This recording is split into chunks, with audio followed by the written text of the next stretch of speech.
gukorerwa Abatutsi bo muri Kivu, Abanyamulenge bo muri Kivu, n'Abahima bo muri Turi. Kwamagana jenoside ikorwa na leta ya Kongo, ikorerwa Abatutsi bo muri Kivu, Abanyamulenge bo muri Kivu, n'Abahima.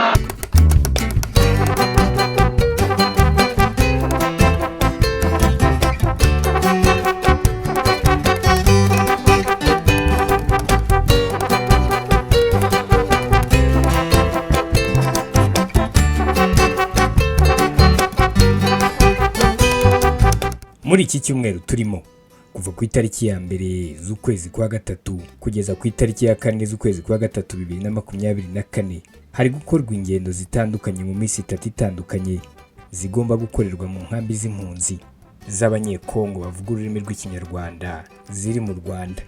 Ni ingendo z'amahoro zigamije kwamagana itsembabwoko, jenoside iri gukorerwa Abatutsi muri Kivu y'Amajyaruguru, Abanyamulenge muri Kivu y'Amajyepfo ndetse n'Abahima muri Ituri, amahanga arebera ariko agaceceka, aho kugira ngo icyo bavuga ahubwo bakabigira ibyoroshye bashyigikira ubutegetsi bwa leta ya Kongo.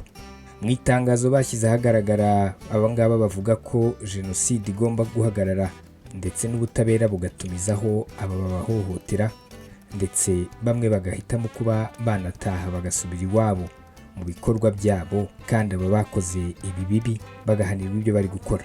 Ku munsi w'ejo wo kuwa gatatu, impunzi z'Abanye-Congo zo mu nkambi ya Mahama nizo zari zitahiwe. Iyi nkambi iherereye mu karere ka Kirehe. Zakoze imyigaragambyo zamagana jenoside zivuga ko ikomeje gukorerwa bene wabo bari muri Repubulika Iharanira Demokarasi ya Kongo. Iyi nkambi y'impunzi y'Amahamba ubundi isanzwe ibarizwamo impunzi z'Abanye-Congo zikabakaba 20,000, mu gihe imibare itangwa n'ishami ry'umuryango w'abibumbye ryita ku mpunzi HCR yerekana ko u Rwanda rucumbikiye izirenga 70,000. Ubwo izi mpunzi z'Imahama zigaragambyaga zari zitwaje ibyapa zinaririmba indirimbo zikubiyemo ubutumwa bwo kwamagana ubwicanyi bukorerwa Abanye-Congo bo mu bwoko bw'Abatutsi mu ntara ya Kivu y'Amajyaruguru, Abanyamulenge bo muri Kivu y'Amajyepfo ndetse n'Abahima bo mu ntara ya Ituri. Ni ubwicanyi busanzwe bukorwa n'imitwe yitwaje intwari irimo wa FDLR wiganjemo abagize uruhare muri jenoside yakorewe Abatutsi mu Rwanda ndetse n'uwa Kodeko. Iyi mitwe yombi leta ya Kongo Kinshasa imaze igihe yarayitabaje ngo yifashe mu ntambara ihanganyemo n'umutwe witwaje intwaro wa M23. Impunzi kandi zamaganye uruhare rw'ibihugu by'u Burundi, Afurika y'Epfo, Malawi na Tanzania muri buriya bwicanyi nyuma yo kohereza muri Kongo ingabo zo guha umusada FARDC. Jewe mbona aba bari kutwica, mbona icyizere cyanjye ari gikeya kabisa, kuko njyewe navutse 2004 nageze hano ndi mutoya, ariko mu myaka maze kugeramo icyizere kigenda gitakara bitewe n'ubuzima mbayemo na n'ubuzima ababyeyi tuba tubayemo tu. Nitwa Irakoze Gisirene, mfite imyaka 19. Mpamvu twavukiye mu myigaragambyo tukwaje kwamagana ubwicanyi buri gukorerwa Abatutsi muri Kongo. Icyizere tugira cya mbere cyo turasenga, cya kabiri tugakomeza nyine kugira icyizere kuko nabo bakidohereza abari kurwanya intambara muri Kongo. Imyaka 26.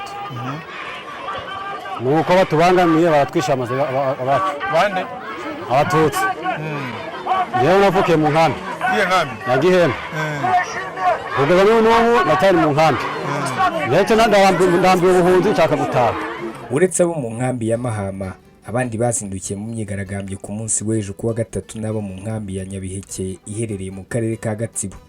Bahuriza bose kuko iyo myigaragambyo igamije kwerekana ishavu n'agahinda baterwa no kuba bene wabo bakomeje kwicwa kandi amahanga arebera.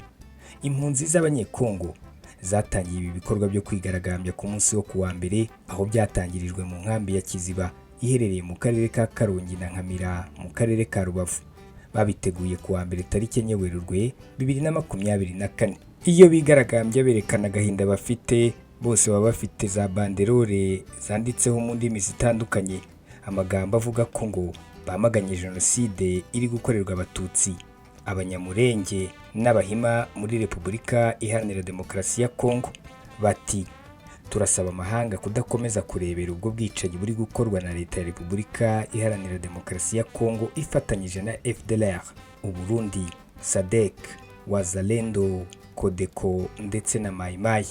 Bati impunzi z'abakongomani twamaganye jenoside iri gukorwa na leta ya Repubulika Iharanira Demokarasi ya Kongo igakorerwa Abatutsi bo muri Nord Kivu, Abanyamulenge bo muri Sud Kivu n'Abahima bo muri Ituri.